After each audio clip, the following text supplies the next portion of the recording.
আসসালামু আলাইকুম। কেমন আছেন আপনারা? নিশ্চয়ই অনেক অনেক ভালো আছেন। আজকে আপনাদের সাথে একটা ভর্তা রেসিপি শেয়ার করব। খুবই মজাদার একটা ভর্তা রেসিপি। তো দেখতে থাকুন রেসিপিটি। আর এখনও যারা আমাদের চ্যানেলটি সাবস্ক্রাইব করেননি, এখনই সাবস্ক্রাইব করে নিন এবং নোটিফিকেশন পেতে পাশে থাকা বেল বাটনটি অবশ্যই ক্লিক করবেন।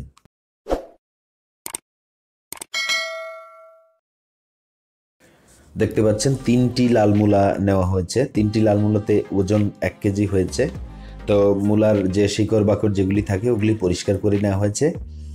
এখন আর কি লাগছে দেখে নিন। শুটকি চিংড়ি বা গুঁড়ো চিংড়ি শুকিয়ে নেওয়া হয়েছে এখানে 1 কাপের মতো। আরও দেখতে পাচ্ছেন পেঁয়াজ কুচি হাফ কাপ, ছোট বাটির 1 বাটি। তারপর গুঁড়ো মরিচ, শুকনা মরিচ চুলোয় কড়াইতে ভেজে গুঁড়ো করে নেওয়া হয়েছে এবং অল্প কিছু সরিষার তেল, এটা বোতলেই আছে। তো এখন মূলাগুলি ভর্তা করার উপযোগী করার জন্য আপনারা দেখতে পাচ্ছেন যেটা এটাকে আপনারা কি বলেন জানি না, আমরা সালাদ যেটা দিয়ে কুচি কুচি করে আপনারা সেটা দিয়েই করতে পারেন, অথবা এটা যদি চান আপনারা চাকু দিয়েও করতে পারেন, কিন্তু সেটা অনেক সময়ের বিষয়। যেহেতু শর্ট সময় করা যাবে সেক্ষেত্রে এটা দিয়ে আপনারা কুচি করে নিতে পারেন। বিশেষ করে সালাদ যেটা দিয়ে চেকন হবে সেটা হলে খুব ভালো হয়। তো এগুলি আস্তে আস্তে সবগুলি প্রায় কুচি করা শেষ। দেখতে পাচ্ছেন একটা বাটিতে নিয়েছে।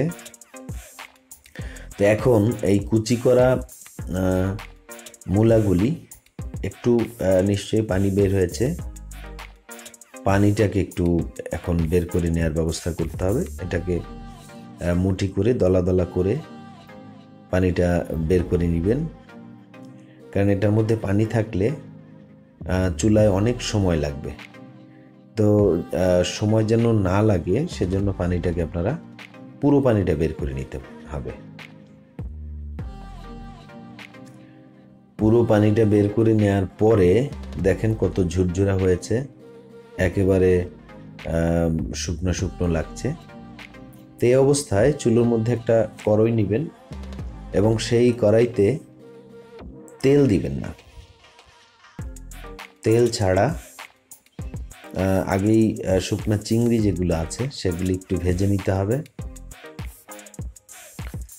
এটা যখন লাল লাল হয়ে যাবে, একেবারে মুচমুচে হয়ে যাবে, ঠিক তখনই এটাকে তুলে নেবেন। তুলে আপনি চাইলে একই কড়াইতে ব্যবহার করতে পারেন। কড়াইয়ের মধ্যে সব কিছু দিয়ে দিবেন এবং ননস্টিকি হলে খুব ভালো হয়, ফ্রাই প্যান টাইপ বা নর্মাল কড়াই যেটাই নেন কোনো অসুবিধা নেই। কড়াইয়ের মধ্যে দিয়ে দিলেন এবং এটা যখন গায়ে লেগে থাকা পানিটা যতক্ষণে শুকিয়ে যাবে তার মধ্যে দেখবেন এটা খুব ঝুরঝুরা হয়ে গেছে। ঝুরঝুরা হয়ে যাওয়ার পরে মূলা কুচিটা নিয়ে নেবেন, তুলে নেবেন এবং আগে থেকে যে পেঁয়াজটা দেখিয়েছিলাম 2 থেকে 3টা পেঁয়াজ নেবেন, কিছু লবণ এবং এটার মধ্যে সরিষার তেল যে কিছু পরিমাণ মতো নেবেন। আপনারা আসলে কতটুকু নেবেন ফিক্স পরিমাণ না করে আপনার পছন্দসই নেবেন, কতটুকু তেল খেতে পারবেন। তো তেল নেবেন এবং শুকনো মরিচ যেটা গুঁড়ো করা আছে সেটাকে আগে খুব ভালোভাবে মিশিয়ে নেবেন। তারপরে এটাকে যখন মেশানো শেষ হয়ে যাবে ঠিক তখন শুকনো চিংড়িগুলি হাত দিয়েই করে নেবেন, কারণ ওটা একেবারে ঝুরঝুরে হয়ে গেছে এবং খুব মুচমুচে হয়ে গেছে। এটাকে খুব ভালোভাবে হাত দিয়ে মিশিয়ে নেবেন মশলার সাথে। মিশিয়ে তারপরে আপনারা এখানে মূলা যেটা ভাপ দেয়া মূলা কুচি সেটাকে দিয়ে হাত দিয়ে খুব সুন্দর করে মিশিয়ে নেবেন।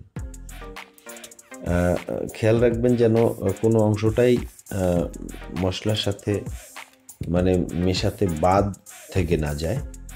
তো এভাবে খুব সুন্দর করে মিশিয়ে দিবেন এবং একটু ধনেপাতা দিয়ে দিলে খুব টেস্টটা আরও ভালো হবে। দেখতে পাচ্ছেন টিয়া এখানে কিছু ধনেপাতা দিয়ে দিল। দেওয়ার পরে এটা সুন্দর করে মিশিয়ে আপনারা সার্ভ করতে পারবেন।